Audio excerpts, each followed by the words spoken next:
Next topic है बेटा coefficient of viscosity. Coefficient of viscosity क्या होता है? हमने आपको बताया कि पानी जो है वो लेयर्स फॉर्म में बहता है।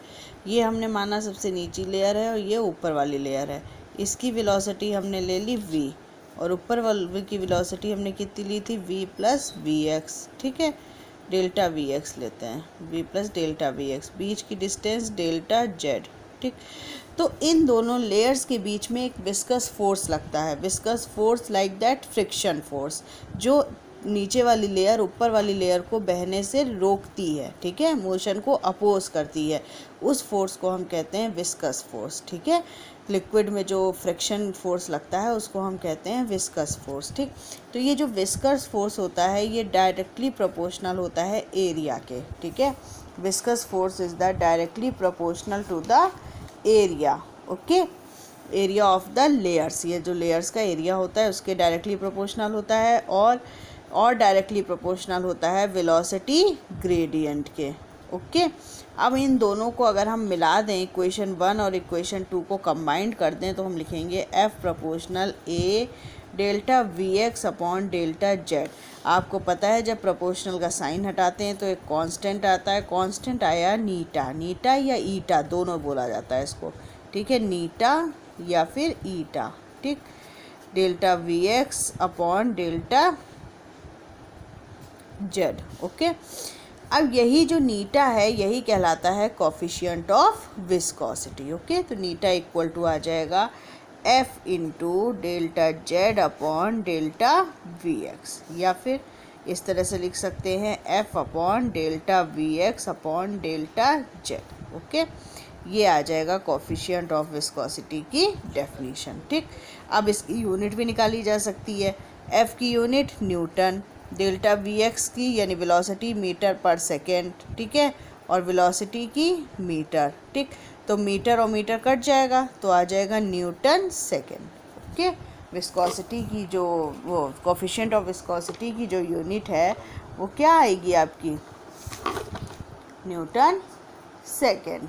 ओके, न्यूटन सेकेंड, या फिर इसको हम लिख सकते हैं जैसे न्यूटन है, न्यूटन को हम क्या लिख सकते हैं? m इंटू ए यानी किलोग्राम मीटर पर सेकेंड स्क्वायर इंटू सेकेंड। तो सेकेंड सेकेंड कट जाएगा, किलोग्राम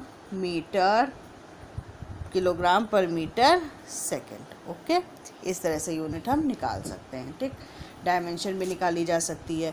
उसके बाद आता है effect of temperature on viscosity. Temperature का विस्कोसिटी पे क्या इफ़ेक्ट पड़ेगा?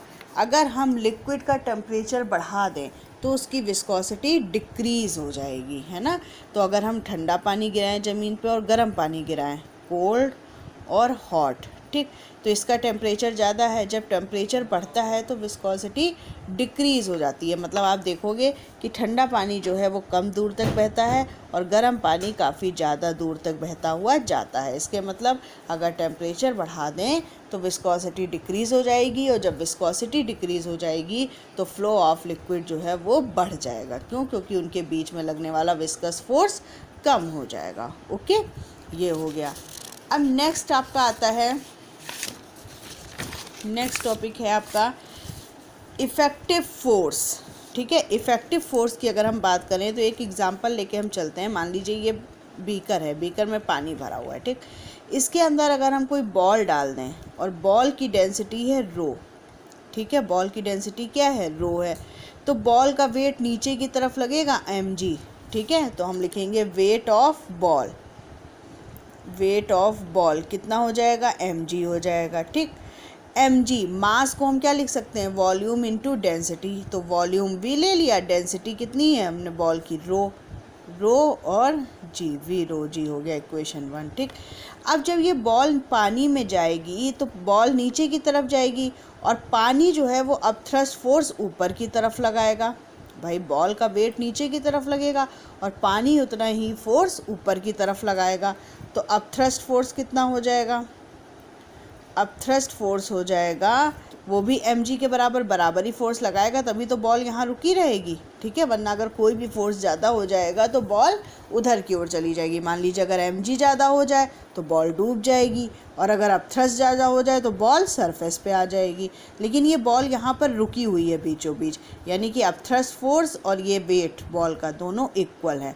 तो अपथ्रस्ट फोर्स कितना हो जाएगा, v सिग्मा इंटू जी। सिग्मा क्या है, लिक्विड की डेंसिटी। सिग्मा क्या है, लिक्विड की डेंसिटी। तो अपथ्रस्ट फोर्स तो लिक्विड लगाता है ना, तो यहाँ डेंसिटी हम लिक्विड की रखेंगे। ठीक, तो इफ़ेक्टिव फोर्स हो जाएगा हमारा, इफ़ेक्टिव फोर्स हो जाएगा weight of ball minus upthrust force, मतलब V rho G minus V sigma G. ठीक, V rho minus sigma G, ये हो जाएगा आपका इफ़ेक्टिव फोर्स। ओके, उसके बाद देखिए आता है आपकी स्टोक्स लॉ।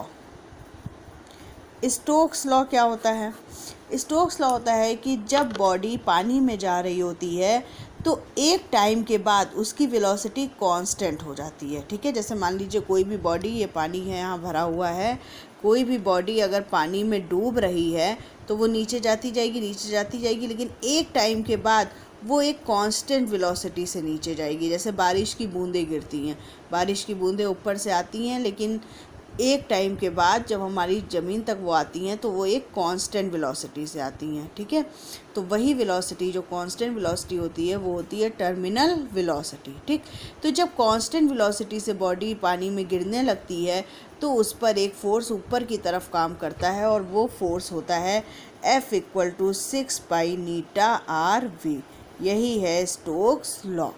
स्टोक्स ने कहा कि जब कोई बॉडी नीचे पानी में गिरती है तो एक टाइम के बाद वो कांस्टेंट वेलोसिटी से नीचे जाने लगती है, और जब ये कांस्टेंट वेलोसिटी वाली कंडीशन आ जाती है तो एक फोर्स बॉडी पर ऊपर की ओर लगने लगता है, और वो फोर्स होता है F = 6 pi eta R V. This is the Stokes law.